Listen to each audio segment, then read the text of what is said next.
Cek.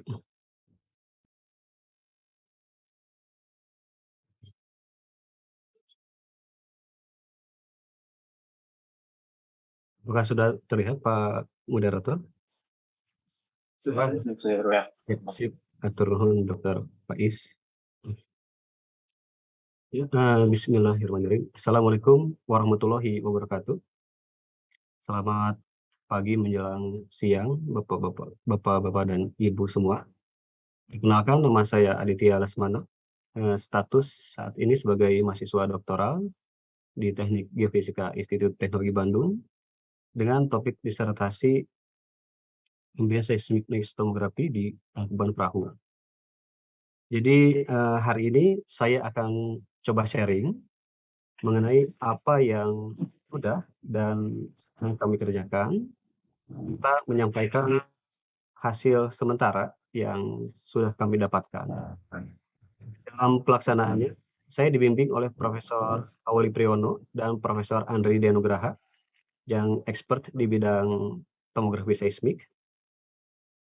Serta saya juga mendapatkan kesempatan yang luar biasa, bisa belajar langsung dari ahlinya ANT, yaitu Pak Zul Fakrija dan Bu Cindy Rosalia. Serta terakhir untuk Tangkuban Parahunya sendiri, saya mendapatkan wawasan dan banyak masukan dari Pak Ahmad Basuki dan Pak Kristianto dari PVMBG.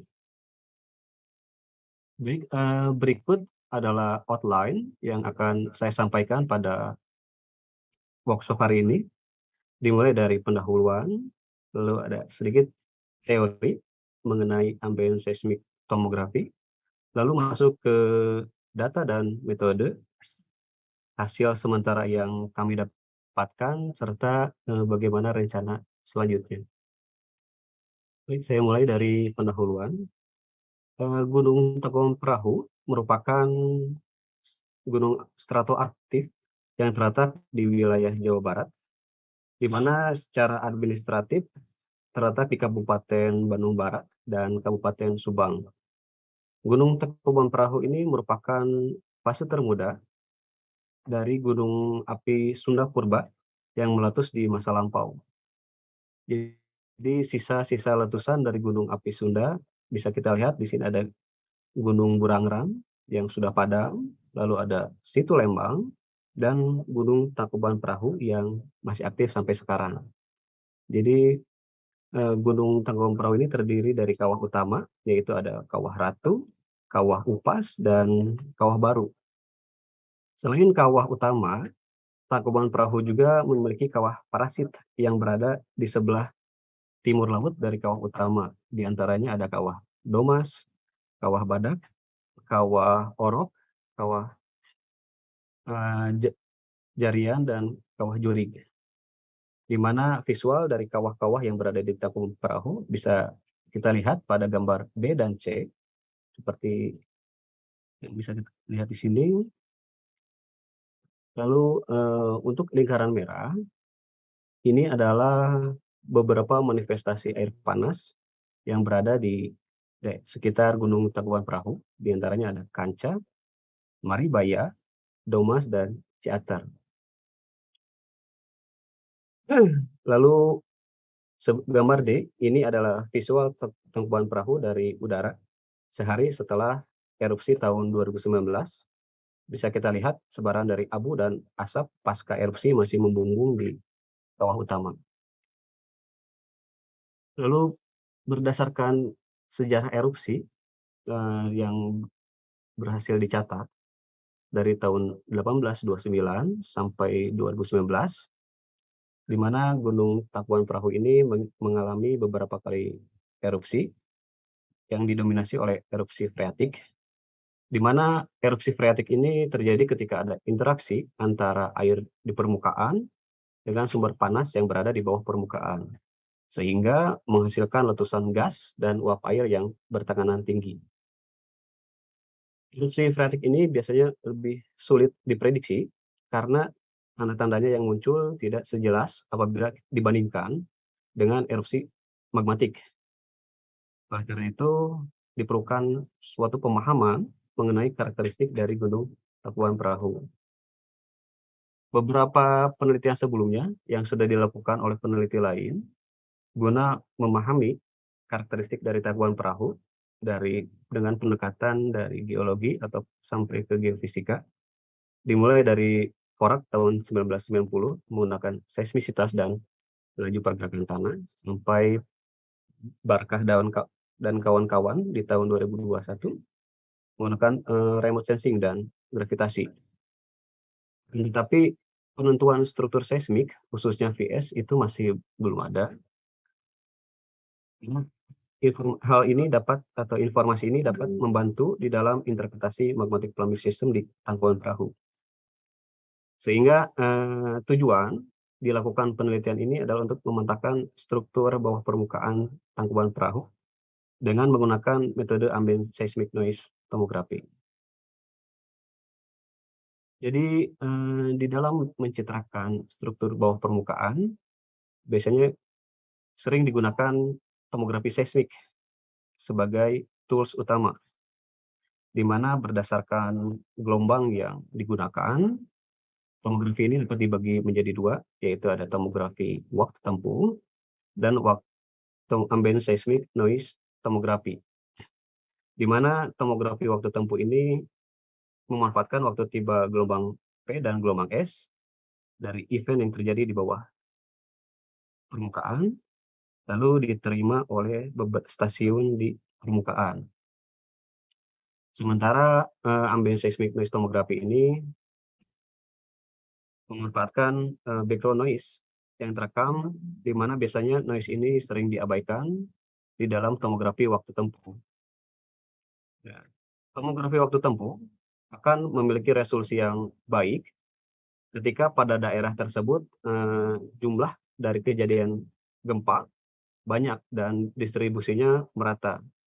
Kan tetapi ketika di daerah tersebut cenderung sepi dari event, maka akan menghasilkan resolusi yang kurang baik. Sementara ambient noise tomography itu tidak bergantung dari distribusi dan jumlah event gempa, sehingga untuk resolusi dari citra yang dihasilkan itu bergantung dari desain atau distribusi stasiun saja. Jadi tanpa harus menunggu adanya kejadian gempa. Sehingga hal tersebut yang menjadi keunggulan dari metode ambient seismic noise tomography. Berikut adalah grafik kegempaan di tangkuban perahu sepanjang tahun 2022 dari mulai Januari sampai 1 September kemarin, di mana bisa kita lihat didominasi oleh gempa hembusan. Sementara untuk vulkanik dangkal ataupun vulkanik dalam ini relatif sedikit atau cukup terbatas, sehingga tomografi waktu tempuh kurang optimal apabila diaplikasikan di tangkuban perahu. Oleh karena itu, ambient seismic noise tomography ini dapat dijadikan sebagai solusi dalam menceritakan struktur seismik di tangkuban perahu. Lalu berikut adalah konsep dari seismic interferometry, mungkin sudah dijelaskan oleh Pak Nova sebelumnya, tapi saya coba jelaskan lagi. Jadi metode ANT ini menggunakan konsep dari seismic interferometry. Nah, di mana ilustrasi dari interferometry dapat dilihat pada gambar berikut, gambar A, di mana ada dua stasiun A dan B dikelilingi oleh sumber noise yang koheren. Noise yang terekam pada stasiun A dan stasiun B itu ditunjukkan oleh gambar B. Nah, di dalam seismic interferometry, salah satu stasiun itu dianggap sebagai virtual source dan yang lainnya dianggap sebagai receiver atau penerima. Sehingga seolah-olah source menjalar dari A ke B. Dengan melakukan korelasi silang dari rekaman A dan B, dapat mengekstrak informasi fungsi green, di mana fungsi green ini menggambarkan impulse response dari media yang dilewati dari sumber ke receiver yang memberikan informasi keadaan step bagian medium yang dilewati oleh waveform yang terekam. Jadi ini fungsi green. Nah, ketika distribusi sumber noise itu merata, maka kita akan menghasilkan symmetric cross correlation. Jadi fungsi green akan muncul pada kedua bagian, baik positif atau negatif. Nah, akan tetapi ketika distribusi sumber noise tidak merata, maka akan menghasilkan asymmetric cross correlation. Jadi fungsi green hanya akan muncul pada salah satu bagian saja, baik itu di positif ataupun negatif. Lalu berikut adalah beberapa aplikasi ambient noise tomografi di gunung api di Indonesia, dimulai dari tahun 2010 oleh Stankiewicz untuk Danau Toba, kaldera Toba, lalu dilakukan oleh Pak Zulfakrija dan kawan-kawan tahun 2020 di Agung Batur Volcano, dan di Merapi pernah dilakukan oleh Pak Yudhistira dan Pak Polako. Ini adalah hasilnya.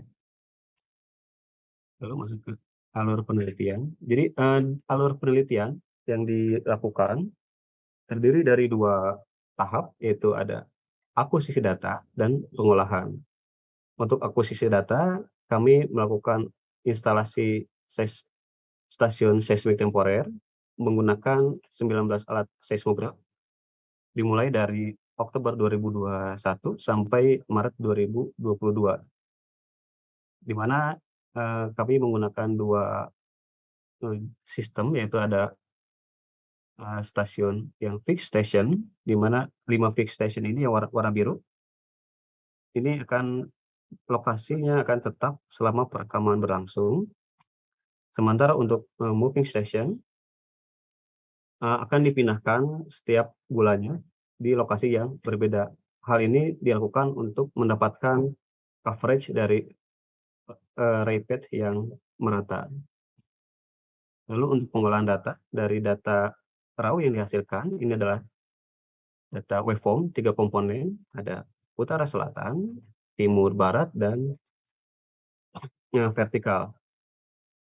Lalu dari data raw yang dihasilkan, dilakukan single data preparasi, di mana di sini kami menggunakan OpsPy dalam Python. Lalu setelah single data preparasi dilakukan, selanjutnya dilakukan cross korelasi dan stacking. Lalu untuk komponen vertikal atau gelombang Rayleigh, dari cross korelasi dan stacking kita bisa langsung lanjutkan ke ekstra kurva dispersi. Tetapi ketika kita menggunakan komponen horizontal atau gelombang low, kita sebelumnya harus melakukan rotasi komponen terlebih dahulu, baru melakukan ekstra kurva dispersi. Nah, pada tahap ini kami menggunakan modul NoisePy dari Jiang dan kawan-kawan tahun 2019. Lalu selanjutnya dilakukan 2 kali tomografi. Yang pertama, inversi tomografi untuk mendapatkan peta kecepatan grup, baik itu Rayleigh ataupun Love. Nah, di mana pada tahap ini kami menggunakan chemistry dari Pak Rawinson dan kawan-kawan 2005. Lalu selanjutnya dilakukan inversi tomografi kedua untuk menempatkan VS, di mana yang dilakukan dengan menggunakan modul Dilfer dari Wheatlab dan kawan-kawan tahun 2008. Lalu berikut adalah dokumentasi akuisisi data, di mana untuk stasiun temporer di sini ada menggunakan borehole seismik. Lalu alat dan aki kami masukkan ke dalam box plastik yang kemudian dibuat sedemikian rupa sehingga dibungkus agar air tidak masuk dan dikubur. Lalu sebelum dikubur dilakukan juga cek waveform untuk melihat respons dari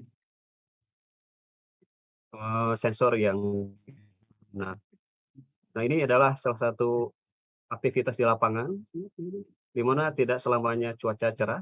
Kadang kami juga menghadapi cuaca hujan, tapi show must go on. Jadi tetap dilakukan akuisisi. Dan berikut adalah beberapa obstacle dalam akuisisi data, seperti ada longsoran yang harus kami lewati. Ini adalah contoh rekaman data. Jadi seperti yang sudah dijelaskan sebelumnya, Ada 2 jenis, alat, yaitu fixed station dan, moving station. Nah, pada kedua station tersebut ada perbedaan parameter. Yang pertama dari sampling rate, yang itu ada 100 hertz dan yang lainnya ada 250 hertz. Begitupun dengan durasi data per file, yaitu 10 menit dan yang lainnya 24 jam. Nah, karena ada perbedaan karakteristik tersebut, maka sebelum dilakukan koreksi silang, kita terlebih dahulu harus melakukan, single data preparasi setiap stasiun, di mana single data preparasi ini, terdiri dari penggabungan data menjadi data 1 hari. Jadi apabila durasi data per 10 menit, kita gabungkan merge menjadi data 24 jam, dan karena ada perbedaan sampling rate, kita down sampling agar keduanya mempunyai sampling rate yang sama. Dalam hal ini kami melakukan down sampling menjadi 25 hertz. Lalu dilakukan demin, detrain, frekuensi normalisasi, dan temporal normalisasi, serta bandpass filtering. Dan tak lupa karena ada perbedaan jenis, alat yang digunakan, maka diperlukan, koreksi instrumen untuk menghilangkan efek dari, masing-masing instrumen. Lalu setelah tahap ini sudah selesai diterapkan pada semua stasiun, maka siap dilanjutkan pada tahap berikutnya. Koreksi silang itu dilakukan, antar stasiun pada setiap termin. Jadi, stasiun dikorelasi silangkan dalam termin yang sama. Untuk ilustrasi korelasi silang dapat dilihat pada ilustrasi berikut, di mana, korelasi silang per setiap stasiun itu dilakukan per 24 jam, akan tetapi pada setiap 24 jam ini kami membuat, window yang lebih sempit seperti ini. Dari kedua stasiun atau kedua data ini, baru kita korelasi silangkan dan ini adalah hasilnya. Lalu, korelasi silang dilakukan pada window berikutnya dengan overlapping 50%, terus terus sampai 24 jam habis. Baru, hasil korelasi silang setiap window akan kami stacking untuk meningkatkan sinyal to noise ratio dengan persamaan berikut. Sehingga akan dihasilkan data atau hasil korelasi silang untuk 1 hari. Nah, begitupun kami akan lakukan untuk hari selanjutnya sampai hari ke-N dan dilakukan kembali stacking. Lalu dari korelasi silang akan ditransformasikan menggunakan continuous wave transform atau bisa menggunakan frequency time analysis untuk, mentransformasi, hasil koreksi silang ke dalam domain kecepatan periode atau dikenal dengan kurva dispersi.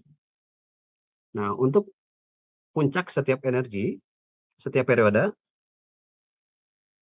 dipilih untuk mendapatkan nilai kecepatan pada periode tersebut. Jadi kita pilih peak dari energi setiap periode, lalu kita simpan informasi tersebut di sini. Nah, karena kita mempunyai informasi mengenai jarak antar stasiun, maka dengan hubungan sederhana dapat kita ketahui waktu tempuh, pada periode tersebut. Nah, nilai waktu tempuh ini informasi akan dijadikan sebagai masukan pada tahap inversi tomografi pertama.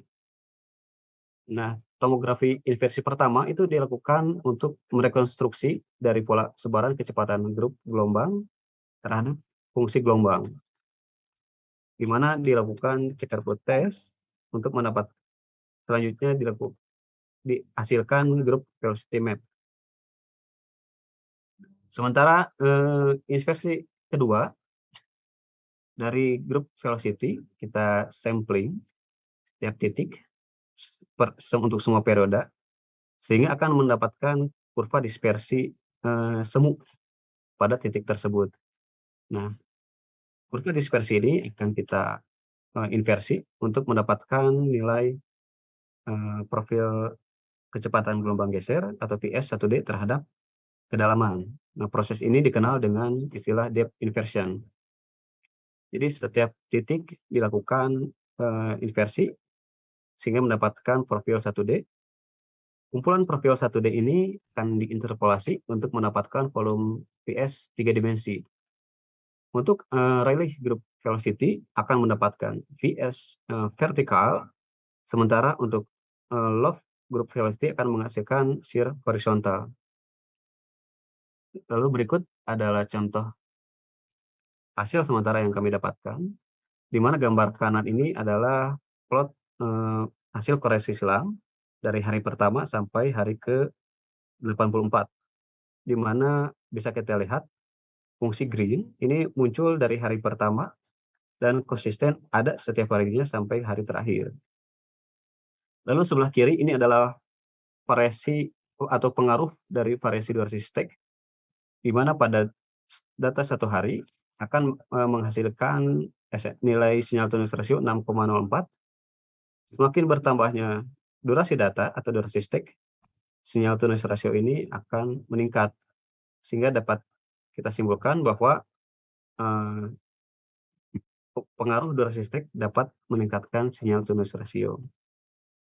Ini adalah plot korelasi silang antar stasiun terhadap jarak untuk setiap termin. Jadi bisa kita lihat pola V-shape atau pola dari kecepatan dapat dilihat dengan jelas. Lalu untuk inversi kecepatan grup, pertama kita coba checkerboard test untuk ukuran grid dari mulai 1 kilo kali 1 kilo sampai 5 kilo kali 5 kilo, dan ini hasilnya. Di mana hasil recovery checkerboard-nya kami menggunakan ukuran grid 2x2. Setelah tes ukuran grid, dilakukan juga tes damping dan smoothing untuk mendapatkan dengan menggunakan L-curve untuk mendapatkan nilai damping dan smoothing yang optimal. Lalu kita aplikasikan untuk semua periode. Lalu berikut adalah hasil sementara yang kami dapatkan, yaitu Rayleigh Wave Group Velocity untuk periode 1 second, di mana di sini warna menunjukkan nilai kecepatan, merah untuk nilai kecepatan rendah, sementara biru untuk nilai kecepatan yang lebih tinggi, di mana bisa kita lihat pada daerah dekat kawah ini nilai berada pada zona merah atau nilai kecepatan rendah yang dikelilingi oleh nilai kecepatan yang lebih tinggi atau warna biru. Begitupun pada beberapa manifestasi air panas seperti kancah di sini dan Domas berada pada zona merah, kecepatan rendah. Lalu untuk gambar berikut ini adalah azimuthal distribution dari array path antar stasiun yang digunakan pada periode 1 second. Dan yang gambar terakhir ini adalah histogram hasil dari inversi pada periode 1 second. Lalu di sini ada Rayleigh Group Velocity untuk 4 second, di mana pada manifestasi Chatter yang pada 1 second ini biru, ini mulai mendekati merah. Lalu ini adalah yang lebih dalam lagi di 6 second.